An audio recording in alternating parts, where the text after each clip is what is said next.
Hi friends, আমি সুজাতা। আজ আমি যাচ্ছি একটু ঘুরে ঘুরতে আমার মায়ের বাড়িতে, তাই একটু রেডি হয়ে নিচ্ছি। তো দেখো, গিয়েই দেখছি আমার কাকার মেয়ে মানে আমার বোন খাওয়া শুরু করে দিয়েছে। আর এই একটা ক্যামেরার সামনে দাঁড়িয়ে একটু পোজ দিয়ে যাচ্ছে। আর আমার ঠাম্মা এখানে পাঁপড় শুকাচ্ছে।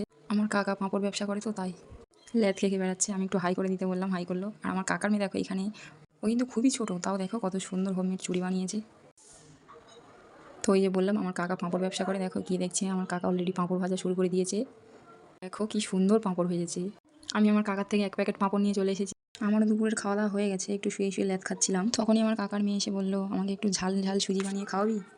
সন্ধে হতেই তোড়জোড় শুরু করে দিলাম। কড়াইয়ের মধ্যে তেল দিয়ে পেঁয়াজ আর আলু কুচি দিয়ে দিলাম, দিয়ে খুব সুন্দর করে ভেজে নেবো ওই দুটোকে, আলু আর পেঁয়াজ কুচিকে। আমার কাকার মেয়ে ক্যামেরা করে দিচ্ছে আর বলছে, এখন থেকেই আমার জিভে জল চলে আসছে, তোর এই সুজির রেসিপিটা আমার খেতে খুব ভালো লাগে। তো অনেকক্ষণ পর বোঝা গেল যে আমরা লঙ্কাটা দিইনি। আমার কাকার বললো, আরে লঙ্কা দিলি না? আবার দিয়ে দিলাম লঙ্কা কুচিটা। লঙ্কা কুচি দিয়ে আবারও ভালো করে নেড়ে চেড়ে নিচ্ছি। একটু ভালো করে ভেজে নিয়ে কিছুক্ষণ নাড়াচাড়া করে আমি লবণ দিয়ে দিলাম, স্বাদ মতন দেবো।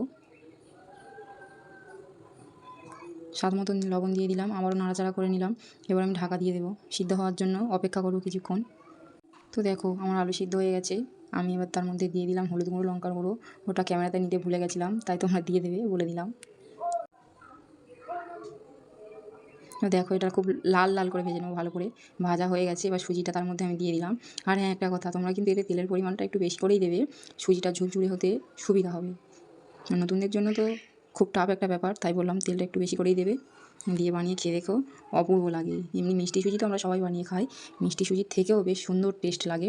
মিষ্টি সুজি তো অল্প খেলেই গাটা কেমন হয়ে যায়, খেতে অতটা ভালো লাগে না। কিন্তু এই সুজিটা, এক প্যাকেট সুজি বানালেই দুজন খেয়ে নেবো। আমরা তো দুজন বানিয়ে খাই রোজই।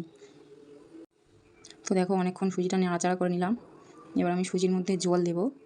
হ্যাঁ, পরিমাণ মতন দেবো না, আর একটু অল্প করেই দেবো। সুজিটা ভেজা ভেজা হবে, তেমন অল্প করেই জল দেবো একটু। দেখো অল্প করে জল দিয়ে নিলাম। নেড়ে চেড়ে আবারও একটু জল দেবো, জলের পরিমাণটা কম হয়েছে, ওই জন্য নেড়ে চেড়ে আবারও একটু জল দেবো আমি। দেখো জল দিয়ে দিচ্ছি,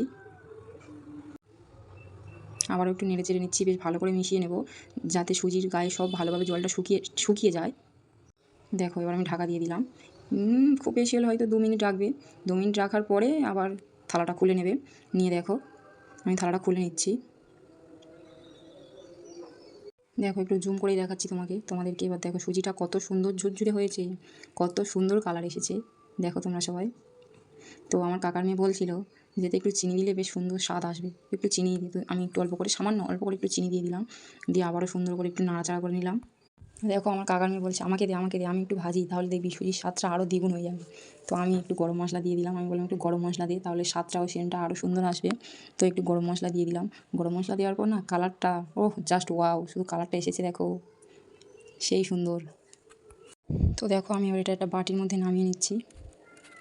নামানোর পর কালারটা এসছে দেখো, জাস্ট ওয়াও কালার এসছে। দেখে কেউ ধরতেই পারবে না এটা কী বানিয়েছি।